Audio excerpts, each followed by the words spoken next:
আমাদের গ্রামের হাটের শেষ প্রান্তে ছিল হাবিব কাকুর এক ছোট্ট দোকান।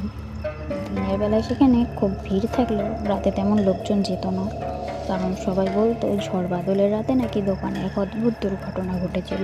এক ঝড়ের রাতে আমি কৌতূহলবশত সেখানে যাই। দোকান বন্ধ, কিন্তু ভেতরে হালকা আলো দেখা যাচ্ছে। কাকুকে ডাক দিলাম, কিন্তু কোনো সাড়া নেই। হঠাৎ দরজা কড়কড় শব্দ করে খুলে গেল। ভেতরে ঢুকতেই দেখি তাকগুলোতে বোতল, বিস্কুটের কৌটো সব নড়ছে, যেন কেউ অদৃশ্য হাত দিয়ে সেগুলো নড়াচ্ছে। বাতাসে শব্দের সাথে সাথে ভেতরে আসতে থাকে ফিসফিসানির শব্দ।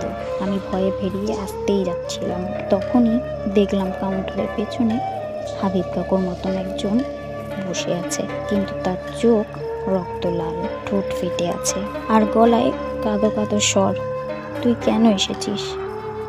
আমার শরীর ভয়ে কাঁপতে লাগলো। বুঝতে পারছিলাম ওটা মানুষ নয়। হঠাৎ আলো নিভে গেল, দোকানটা অন্ধকারে ডুবে গেল। চোখ মেলতেই দেখি আমি হাটের মাঝখানে শুয়ে আছি। চারপাশে ঝড় থেমে গেছে। সকালের লোকজন জানালো হাবিব কাকু নাকি সেই দোকানে অনেক আগেই বজ্রপাতে মারা গেছেন।